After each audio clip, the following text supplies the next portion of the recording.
سب سے پہلے تو مجھے یہ بتائیں، باقی ساری باتوں پہ ہم بعد میں جاتے ہیں، کہ جب بھی دین کی بات آتی ہے اور دینی ادارے کی بات آتی ہے تو یہ ڈونیشن کی بات بیچ میں کیوں آتی ہے؟ Why is it always so important to ask for donations from people? And ہم جانتے ہیں کہ جب ڈونیشن کی بات ہو، زکوٰۃ کی بات ہو، تو مستحقین بھی ہوتے ہیں ارد گرد، رشتہ داروں میں بھی ہوتے ہیں، دوستوں میں بھی ہوتے ہیں، تو کیا ان پہ پریفرنس دینی چاہیے دین کے کام میں زکوٰۃ دینے کے لیے، یا ان کو پریفرنس دینی چاہیے؟ How do you balance this in life? بہت شکریہ جناب حمزہ، اور آپ کو خوش آمدید کہتا ہوں میں یہاں پر ڈیلس میں غامدی سینٹر میں آپ تشریف لائے اور تھینک یو، آلویز اے وقتاً پلیزر۔ فوقتاً آتے رہتے ہیں۔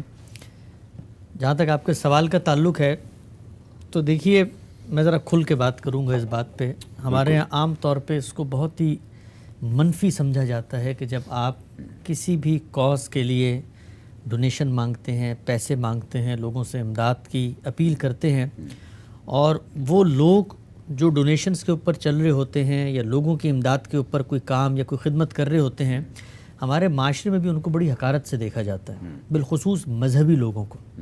آپ نے اکثر ہی دیکھا ہوگا، ہمارے فکر کے اندر بھی اختلاف ہے علماء سے، رویوں کی بحثوں میں بھی ان سے ایک نقطہ نظر کا اختلاف رہتا ہے، لیکن ایک بڑی تعداد ہے جو ان کو صرف اس وجہ سے حقیر سمجھتی ہے کہ وہ لوگوں کی امداد اور لوگوں کے ڈونیشن اور لوگوں کے چندوں پہ پلتے ہیں۔ آپ نے سنا ہوگا اکثر یہ جملہ، جو کچھ لوگ مذہب سے بیزار ہوں یا مولویوں سے ان کو کوئی تکلیف پہنچی ہوئی ہو تو وہ اکثر کہتے ہیں کہ یہ مولوی، یہ تو ہمارے چندے پہ پلتے ہیں، ان کی کیا حیثیت ہے، ان کی کیا اہمیت ہے، ان کی کیا اوقات ہے۔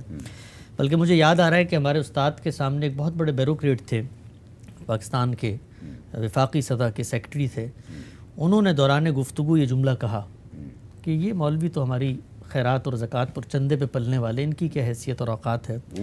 تو ہمارے استاد بڑے جذباتی ہو گئے اور انہوں نے ان کو جواب میں کہا کہ آپ پھر کس پہ پلتے ہیں؟ اس چندے پر، اس زکوٰۃ پر جو مجھ سے زبردستی اور جبراً لے لی جاتی ہے، ٹیکس منی، یعنی وہی ٹیکس کا پیسہ ہے جس سے سرکاری ملازمین کو تنخواہ دی جاتی ہے، لیکن ہمیں وہاں پر یہ کوئی عیب کی بات نہیں لگتی، ہمیں وہاں پر یہ کوئی کمتری کی بات نہیں لگتی، اس لیے کہ وہ ایک نظام میں ڈھل کے ہم اس سے براہ راست مستفید ہو رہے ہوتے ہیں۔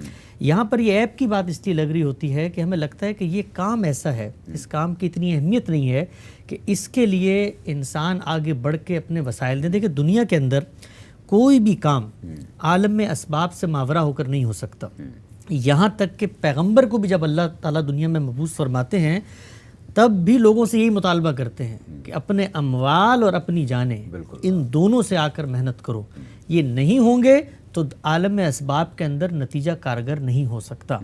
تو مسلمانوں کی جس طریقے سے اور پہچان ہے، ہم ایک ملک کے شہری ہوتے ہیں، ہمارے ایک وطن سے تعلق ہوتا ہے۔ اب دیکھیے، ہمارے ہاں مختلف سوشل کاز شروع ہوئے۔ شوکت خانم کا ایک کاز تھا، بچہ بچہ گلی گلی گھر گھر میں پرچیاں لے کے پھر رہا ہوتا تھا، اور اس کے لیے پرائیڈ ہوتی تھی یہ کہ میں اپنی ملک کے اندر کینسر کے مریضوں کی تیمارداری، ان کے علاج کے لیے لوگوں سے چندے کی اپیل کروں گا، اور لوگوں نے اپنے وہ جو جمع پونجی تھی چھوٹے بچوں نے، وہ تک اس کو ڈونیٹ کی۔ کیا وجہ ہے؟ اس لیے کہ ہماری جو قومی شناخت، قومی شخصیت ہے، یہ اس کا ظہور تھا۔ ہم ایک معاشرے میں رہتے ہیں تو ہمیں لگتا ہے کہ ہمارے حقوق قائم ہوتے ہیں، تو مسلمان کی سب سے بڑھ کر ایک دینی شخصیت ہے۔ ہماری دینی شخصیت کا ظہور کیسے ہوتا ہے؟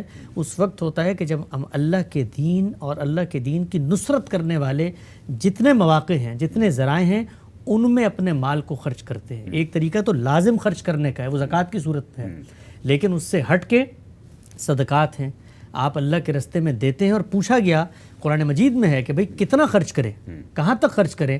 تو کہا وہ جو زائد ہے وہ اللہ کے راستے میں دو۔ تو اللہ کے راستے میں دینا یہ ہماری مسلمان ہونے کی حیثیت اور شخصیت کا ظہور ہے۔ ہماری قومی زندگی، ہماری ملی زندگی، ہماری شخصی زندگی، اگر ہم مسلمان ہیں تو اس کا ظہور ایسے ہی ہوگا۔ وہ جو بات آپ نے پوچھی وہ بڑی اہم بات ہے، میں اس موقع پہ چاہتا ہوں کہ اس کو بھی میں مختصر بیان کر دوں۔ یہ سب کچھ ہم نے کرنا ہے، یہ ہوا پانی کی طرح ہماری ضرورت ہے، لیکن کیا یہ واجبات دین میں سے ہے؟ کیا یہ فرائض میں سے ہے؟ اس کی نوعیت کیا ہے؟ اس کو بھی طے کرنا چاہیے۔ مجھے پھر یاد آتا ہے اپنے استاد کا ایک معاملہ کہ ایک صاحب پاکستان سے تشریف لائے، ہم ان کی مجلس میں بیٹھے تھے، تو انہوں نے آ کر ان سے کہا کہ جی کہ میں ایک رقم دینا چاہتا ہوں، اور اچھی خاصی بڑی رقم تھی، ادارے کو دینا چاہتا ہوں۔ تو ہم بحیثیت کارکن، بحیثیت شاگرد بڑے خوش ہوئے کہ بھئی ہمارے اس فکر کو فروغ ملے گا، ادارے کو پیسے ملیں گے، ظاہری بات ہے، وسائل ہوں گے، اس سے کیپیسٹی بڑھے گی، نئے لوگ آئیں گے، بلڈنگیں اچھی ہوں گی، پیغام پھیلے گا، تو ایک خوشی ہوتی ہے، فطری چیز ہے۔ اور میں نے یہ سوچا کہ ایک فکر کا دائی ہے، فکر کا بانی ہے، اس کو زیادہ خوشی ہونی چاہیے کہ بھئی اس کے کاز کے لیے لوگ ایسے بڑھ کے اپنی پوری زندگی کی جمع پونجی دے رہے ہیں. لیکن ان کا پہلا سوال کیا تھا؟ ان کا پہلا سوال یہ تھا کہ یہ جو کچھ آپ دینے کے لیے آئے ہیں، یہ آپ کا مال ہے، اس پر سب سے پہلا حق تو آپ کے اپنے اعزہ اور اقربا کا ہے، آپ کی اولاد کا ہے، آپ کے ارد گرد کے لوگوں کا ہے، آپ کے پڑوسیوں کا ہے، آپ کے رشتہ داروں کا ہے، وہ قرابت مند، ان کا پہلا حق ہے. دین کا ہر کام یہ جو ہے یہ نفلی نوعیت کا کام ہے. ایگزیکٹلی جتنا بھی اہمیت کا حامل ہو، ہم سارے لوگ دین کے ادنا سے کارکن ہیں، طالب علم ہیں، اور تمام دینی کام کرنے والے لوگ. پیغمبر کا معاملہ یہ ہوتا ہے کہ پیغمبر جس وقت منادی کرتے ہیں تو اس وقت تو آپ نے نکلنا ہوتا ہے، جو کچھ ہے دینا وہ ہوتا تو ہے. سمجھیں کہ اللہ تعالیٰ خود زمین پہ خود زمین پہ ہیں. ہمارا یہ معاملہ نہیں ہے. ہم بہت کمزور، ناقص، ناتواں اور بہت ہی چھوٹے، جس کو آپ کہتے ہیں دین کے کارکنان میں شامل ہوتے ہیں، جتنے بھی علماء ہوں. اور ہم تو خود ابتدائی طالب علم ہیں. تو ہمارے کسی بھی کاز، کسی بھی مشن، کسی بھی مقصد میں پیسہ اگر آپ دیتے ہیں تو یہ بات یاد رکھیں کہ روز قیامت وہ پیسہ آپ کو اللہ کی راہ میں نجات نہیں دلوا سکتا اگر آپ نے اپنے والدین، اپنے بچوں، اپنے پڑوسیوں، اپنا اعزہ اقربا کا حق ادا نہیں کیا. یہ بلکہ وبال جان بن جائے گا.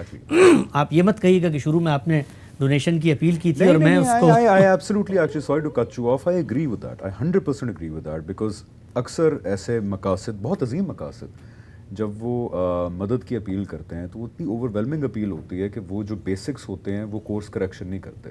یہ بالکل آپ نے ٹھیک بات کی کہ ارد گرد پہلے اپنے دیکھیں اور جو فرائض ہیں ان کی طرف آپ توجہ دیں، وہ پورے کریں. جو آپ کے ارد گرد ضروریات ہیں، عزیز و اقارب ہیں، چاہے غریب ہوں، نیبر ہوں، رشتہ دار ہوں، وہ سب کچھ ادا کرنے کے بعد اگر آپ کے پاس کچھ بچتا ہے، نفل عبادت سمجھ لینا اس کو، دین کی نصرت کے لیے اگر آپ وسائل لگاتے ہیں، تب یہاں پہ دیں.